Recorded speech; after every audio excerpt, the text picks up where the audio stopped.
Beatriz acordou às 5 horas da manhã com o coração batendo forte no peito. O despertador estava programado para as 6 horas, mas o sono tinha ido embora para sempre.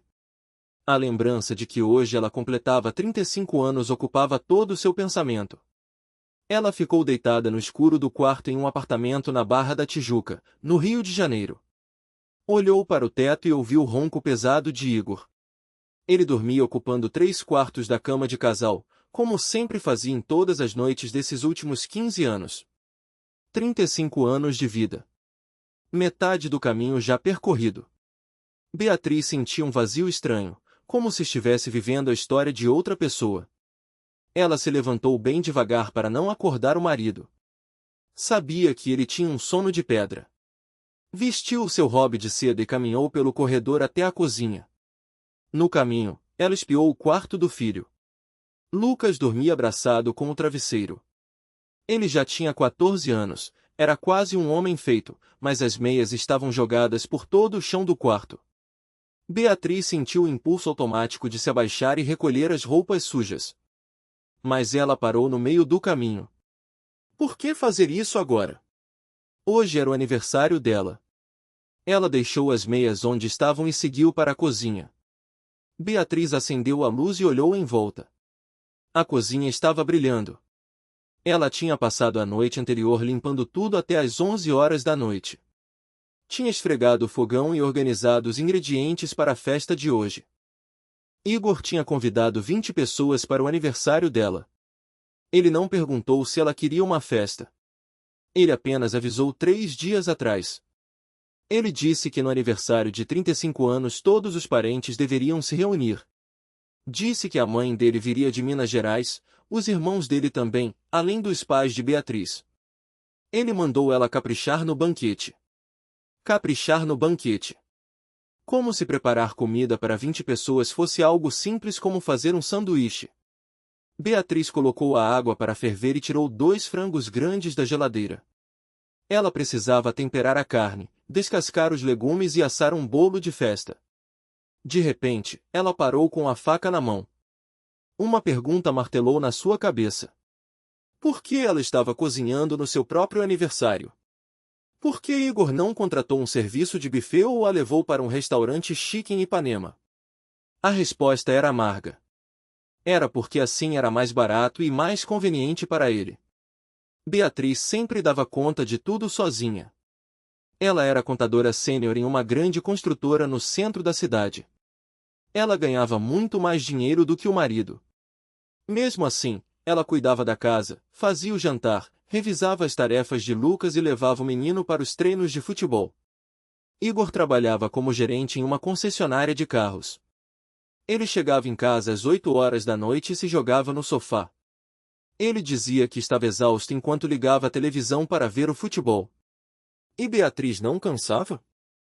Ela acordava às 6 horas da manhã todos os dias. Fazia o café, levava o filho na escola, trabalhava o dia inteiro com planilhas e números complicados. Depois buscava Lucas no treino, passava no supermercado e ficava na cozinha até meia-noite. Ninguém nunca perguntava se ela estava cansada.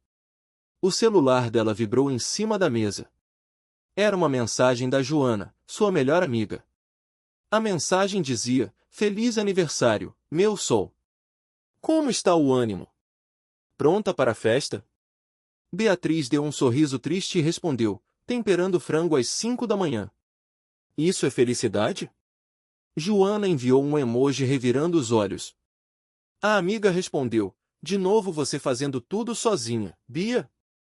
Quando você vai aprender a dizer não?" Beatriz ficou pensando naquela pergunta. Quando?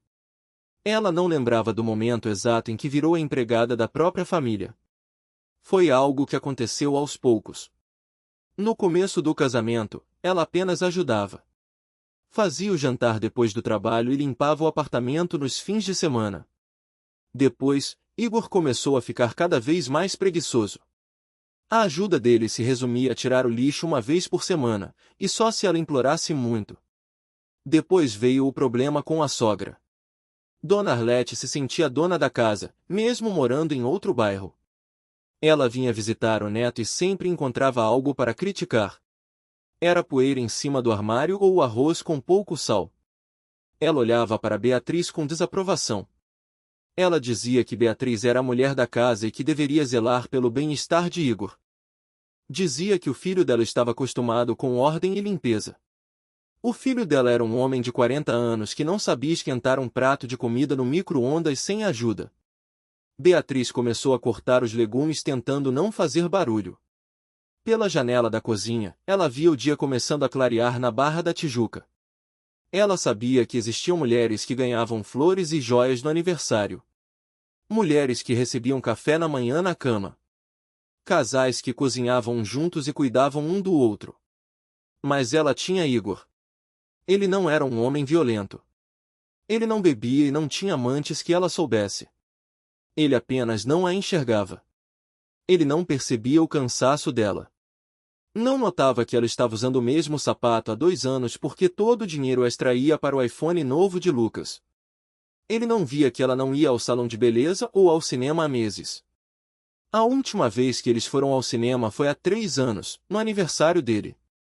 Ela comprou os ingressos e ele escolheu um filme de ação com explosões. Beatriz dormiu na metade do filme de tanto cansaço. O celular tocou novamente. Desta vez era a mãe dela. A mãe desejou feliz aniversário com uma voz muito animada. Beatriz disse que estava tudo bem. A mãe contou que queria ter feito o bolo favorito dela, mas Igor ligou avisando que Beatriz já estava preparando tudo sozinha. Beatriz apertou os dentes com força. Claro que ele disse isso. A mãe disse que Beatriz era uma mulher maravilhosa e que tinha muita força para segurar a família. Beatriz ouviu aquilo e sentiu uma queimação no peito. Ela não queria ser forte. Ela queria ser amada e cuidada. Quando desligou o telefone, Lucas apareceu na cozinha reclamando de fome.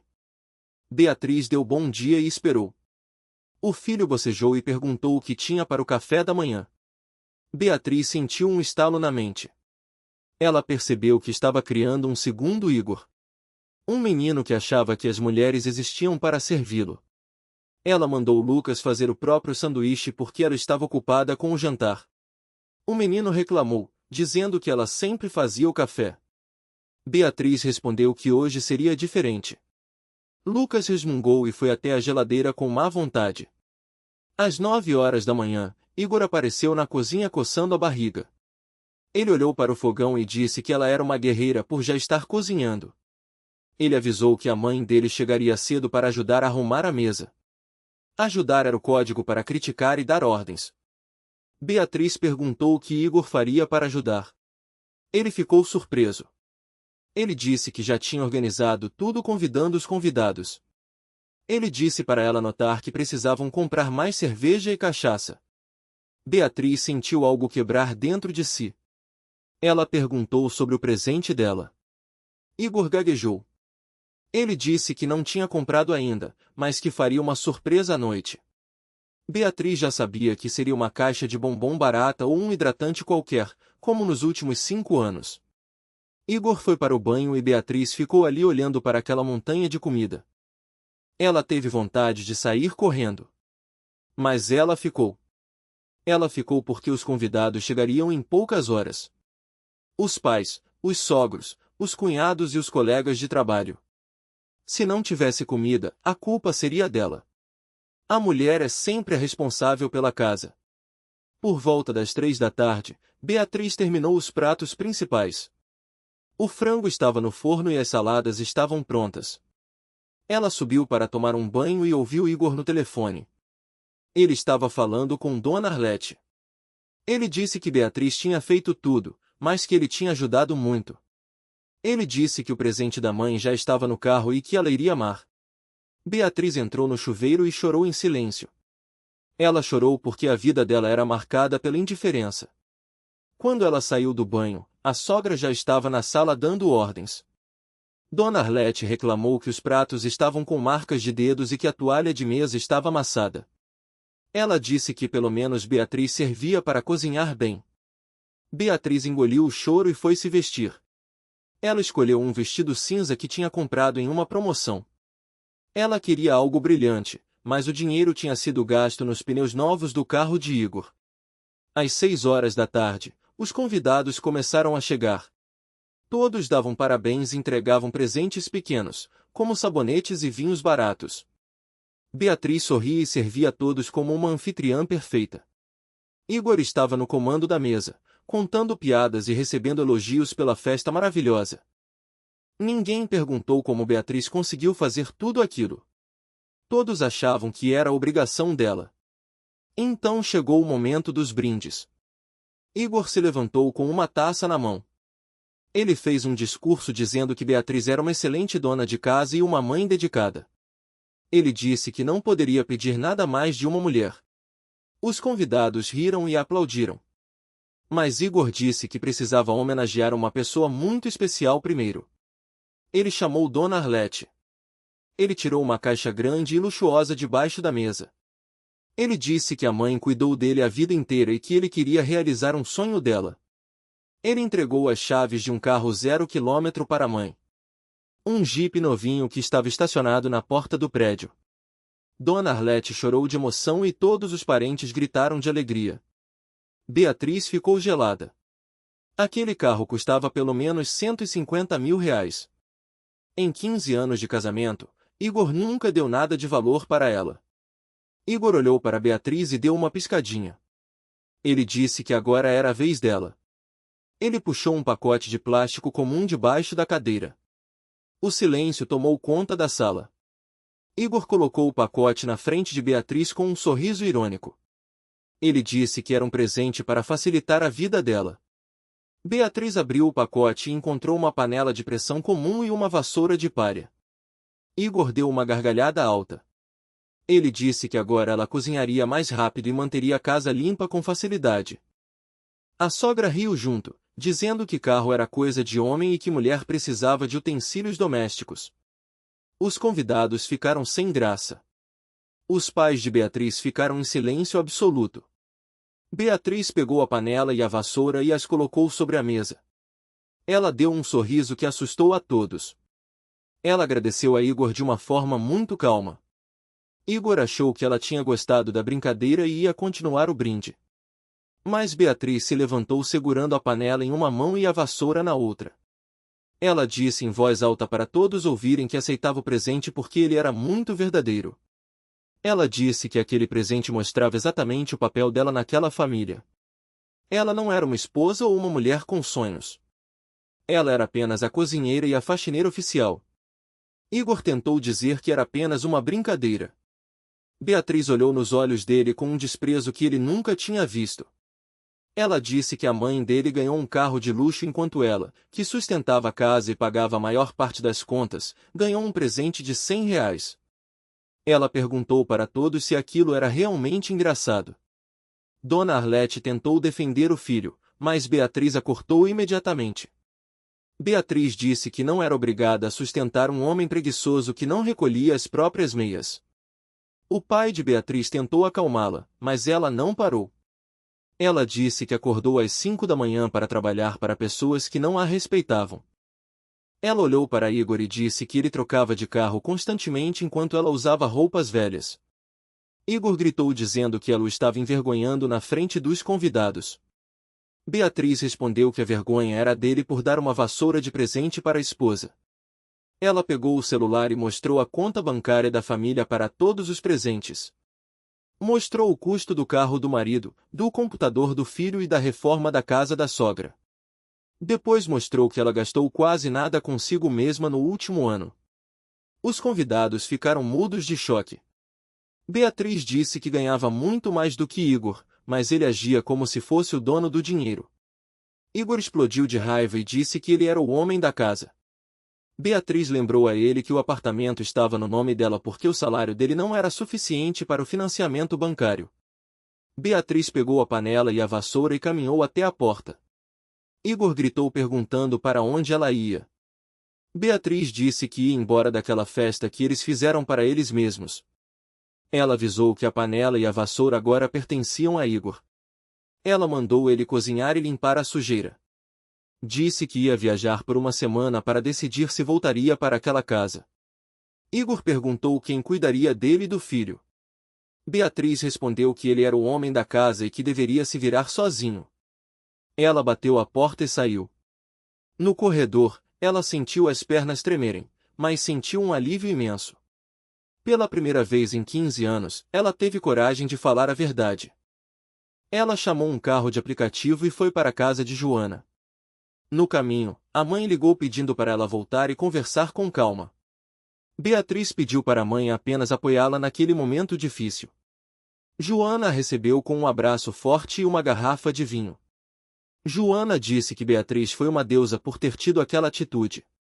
Igor ligou muitas vezes. Primeiro ele enviou mensagens agressivas dizendo que ela estragou o aniversário.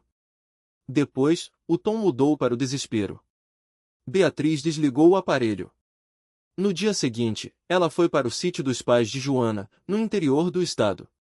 Ela passou 3 dias dormindo, caminhando na natureza e comendo coisas simples. Foi a primeira vez que ela teve paz em muitos anos. Ela ligava o celular apenas 1 hora por dia. As mensagens de Igor eram apenas reclamações. Ele dizia que o filho não queria comer a comida dele. Reclamava que não achava o sabão em pó e que as camisas estavam amassadas. Ele não pedia desculpas, apenas reclamava do desconforto. No 4º dia, Lucas ligou para ela. O menino parecia perdido e triste. Ele disse que o pai não sabia fazer nada em casa. Contou que Dona Arlete veio ajudar, mas brigou com Igor e foi embora irritada. Lucas perguntou se a mãe voltaria para casa. Beatriz perguntou se ele achava certo o que o pai tinha feito no jantar. O menino ficou em silêncio por um longo tempo. Ele confessou que sentiu muita vergonha, mas achou que a mãe não se importaria porque ela sempre aguentava tudo sem reclamar. Beatriz explicou ao filho que aguentar tudo não é uma qualidade, é uma forma de se autodestruir. Lucas pediu desculpas sinceras. Foi a primeira vez que alguém daquela família pediu perdão a ela. No 5º dia, Igor pediu para ir ao sítio conversar pessoalmente. Beatriz aceitou. Ele chegou ao sítio parecendo outra pessoa. Estava com a roupa suja e com uma aparência de derrota. Eles se sentaram na cozinha de madeira do sítio. Igor tentou dizer novamente que a vassoura era uma piada. Beatriz disse que se ele continuasse com aquela mentira, a conversa acabaria ali. Igor finalmente desabou. Ele confessou que a semana sem ela foi um inferno total. Ele disse que queimou as panelas e que não sabia nem como lavar as próprias roupas. Ele contou que a mãe dele deu uma bronca nele antes de ir embora. Dona Arlete disse ao filho que ele era um mimado e que Beatriz era areia demais para o caminhãozinho dele. Igor admitiu que nunca deu valor ao esforço de Beatriz. Ele implorou para ela voltar. Beatriz impôs 5 condições inegociáveis. A primeira era que todas as tarefas da casa seriam divididas rigorosamente pela metade. Ele teria que aprender a fazer tudo sem contratar ninguém para fugir da responsabilidade. A segunda era sobre o dinheiro. Nenhuma compra acima de um valor determinado seria feita sem o acordo dos dois. A terceira era sobre a sogra. Dona Arlete nunca mais daria ordens na casa deles e Igor teria que defender a esposa sempre que necessário. A quarta era que Lucas teria que aprender a ser um homem independente, cuidando das suas próprias coisas. E a quinta era que Beatriz teria um dia inteiro da semana só para ela, sem nenhuma interferência da família. Igor aceitou todas as condições imediatamente. Beatriz avisou que se ele falhasse uma única vez, ela pediria o divórcio no dia seguinte. Eles voltaram para o Rio de Janeiro. No começo, Igor sofreu muito na cozinha e na lavanderia. Ele estragou algumas roupas, mas Beatriz não ajudou. Ele precisava aprender com os próprios erros. Dona Arlete voltou a visitar a família 1 mês depois. Ela começou a reclamar que o filho estava lavando a louça. Igor interrompeu a mãe na mesma hora. Ele disse que se ela não respeitasse Beatriz, era melhor ela voltar para a casa dela. Beatriz ficou chocada com a mudança de atitude. Igor estava cumprindo a palavra dele. Hoje, Beatriz também tem o seu próprio carro. Igor vendeu o Jeep da mãe, comprou um carro usado em bom estado para Dona Arlete e usou o restante do dinheiro das economias dele para comprar um carro para Beatriz. Mas o carro não era o ponto principal. O importante era que Beatriz voltou a existir como pessoa. Ela não era mais a mulher da vassoura. Ela era Beatriz, uma contadora respeitada e dona do seu próprio destino. A panela de pressão e a vassoura de palha continuam guardadas no alto do armário da cozinha. Sempre que Igor esquece de colaborar com a casa, Beatriz apenas aponta para o alto do armário. Ele entende o recado na mesma hora. Agora eles vivem uma vida real, baseada no respeito mútuo e na igualdade.